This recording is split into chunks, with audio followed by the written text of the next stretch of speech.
Bienvenidos a la novena parte. No tuve oportunidad de despedirme con ustedes en la octava porque estábamos justamente con el documental que dice Che Guevara, el falso héroe. Lo pueden encontrar en YouTube. Lo pueden encontrar en YouTube con la siguiente descripción que dice Che Guevara, el falso héroe, la segunda parte, ¿no? Y en este caso, pues a final de cuentas, señores, voy a poner todas estas ligas cuando sube este video para ligarlo a otros videos y otros documentales muy interesantes. Aquí en la contestación a Raúl Castro, que hay miles de materiales con que contestarle al señor, y vamos a seguir con una entrevista que dice Ernesto Che Guevara, una gran farsa marxista, que eso es lo que es el señor, una farsa marxista.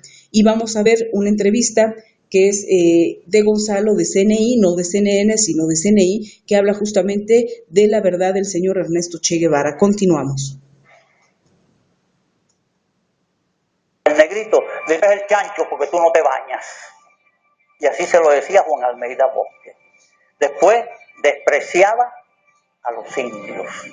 Fíjate cómo dijo, la indiada analfabeta de México.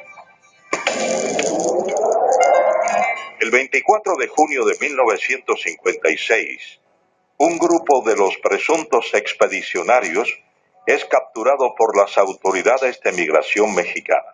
Ernesto Guevara estaba entre ellos.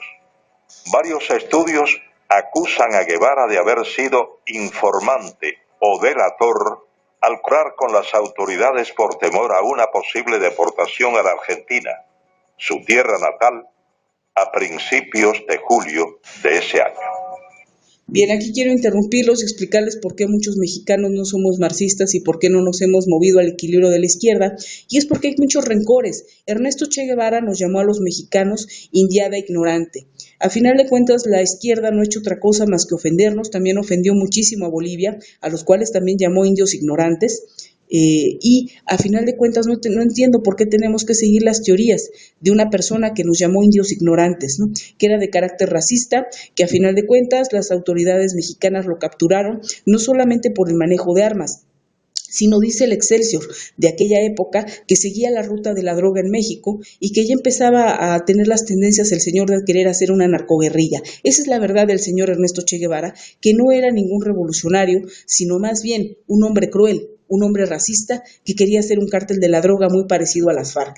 En un momento los dejo continuar con Ernesto Che Guevara, una gran farsa marxista, parte 2. Lo pueden encontrar y la persona que realiza este documental es Gonzalo CNI, y les repito el título de este documental en YouTube que se llama Ernesto Che Guevara, una gran farsa marxista, segunda parte. Continuamos con este documental. Juan Almeida Bosque, él me dijo a mí que Ernesto Guevara de la Serna, el Che o el Chancho, había colaborado con la policía cuando nos arrestaron al grupo y lo llevaron a la cárcel migratoria de Miguel Schultz. Y él se había puesto en contacto con autoridades de México para entregar todas las armas del rancho de Santa Rosa de Chales.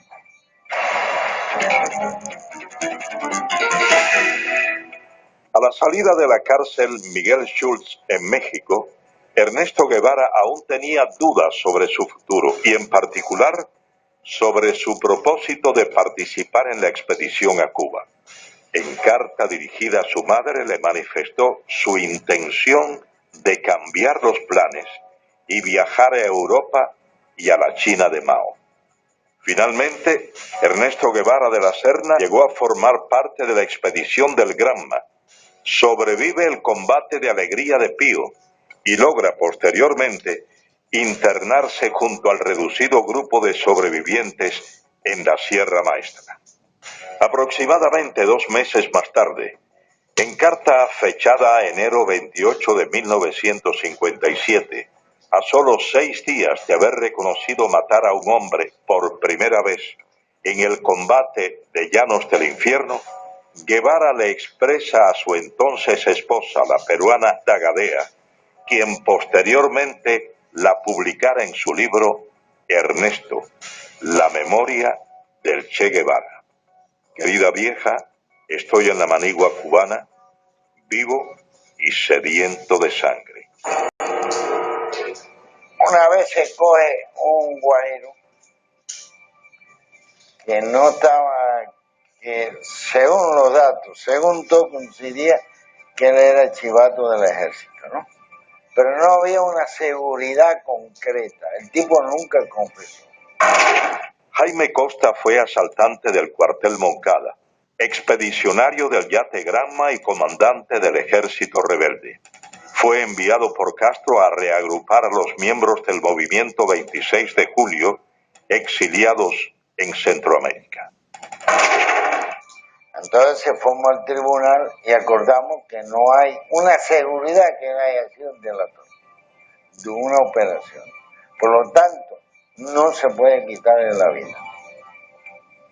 Y el Che dice, bueno, si no la quitan ustedes, se la quito yo. Entonces todo el mundo se viene mirando ahí, ¿por qué tú lo vas a matar? Tú ves que tú no eres cubano. Es un cubano.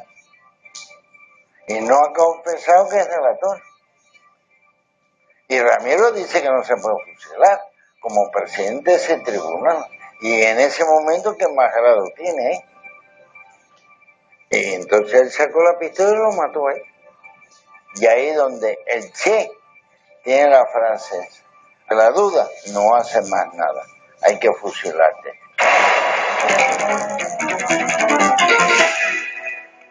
De esta forma, Guevara asesina personalmente a Eutimio Guerra, un campesino que se había unido al ejército rebelde y posteriormente dirige otras ejecuciones en la Sierra Maestra. No había que comer, que llegamos y acampamos en la finca La Otilia, frente a las minas de Boicito. Luciano Medina fue capitán del ejército rebelde, hombre de confianza y correo de Fidel Castro. Participó en la invasión de Oriente a Occidente bajo las órdenes del comandante Camilo Cienfuegos. Llevábamos 3 días sin comer y el Che Guevara nos mandó que había que buscar un puerco. Y yo fui a casa de Carlos Sotolongo, que tenía una finquita allí cerquita de la mina, y compré un puerco que me costó 70 pesos. Entonces ya estábamos comiendo allí, toda la tropa estaba comiendo, y entonces llegó un señor y le dijo al Che Guevara, bueno, es que tenemos un chivato, que hay que ver cómo se saca ese hombre de aquí, que se llama Juan Pérez, dueño de la finca Rancho Claro, que es un cosechero de café. Entonces mandaron a buscar el hombre. El hombre tenía 3 hijos, chiquitos, de 4, 5 y 6 años. No tendrían más los chiquitos que tenía allí. Entonces cogieron y lo fusilaron. Y eso nos cayó mal a toda la tropa.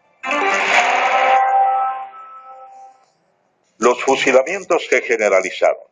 Varias investigaciones responsabilizan a Ernesto Guevara por el asesinato de al menos una docena de hombres en la Sierra Maestra, en la gran mayoría de los casos sin tener pruebas incriminatorias. Yo conocí a Ernesto Guevara en la Sierra Maestra en el mes de marzo de 1958, que como corresponsal de guerra de la revista Bohemia fui a entrevistar a Fidel Castro. Agustín Hayes fue periodista de la revista Bohemia. Pasó aproximadamente 2 meses en la Sierra Maestra y como corresponsal de guerra entrevistó a Ernesto Guevara en su campamento. Cuando yo entrevisté a Ernesto Guevara en la Sierra Maestra en marzo del año 1958, entre las cosas que yo observé de él, que tenía una personalidad despótica, dura, cruel. Por ejemplo, le pregunto por su primera esposa, por Gadea, y entonces me dice, bueno, no sé de ella ni me interesa. Entonces le pregunto, bueno, ¿usted es médico? Y entonces, sí, pero a mí no me gusta la medicina. ¿Qué es lo que le gusta a usted? La economía. Después, con el tiempo, estudiando la personalidad de él, es cuando uno confirma que él tenía esa característica de crueldad y de odiar. Por ejemplo, él escribió cosas como esta: odio a la civilización. América será el teatro de mis aventuras. Huir de todo lo que me molesta. Donde me lleven los acontecimientos. Mi ambición de horizonte y mi fatalismo. Me interesa la nueva China por estar acorde a mis ideas políticas. Yo vivo con ese espíritu anárquico que me hace soñar horizontes. Mis amigos son amigos mientras piensen políticamente como yo. no soy moderado y trataré de no serlo nunca.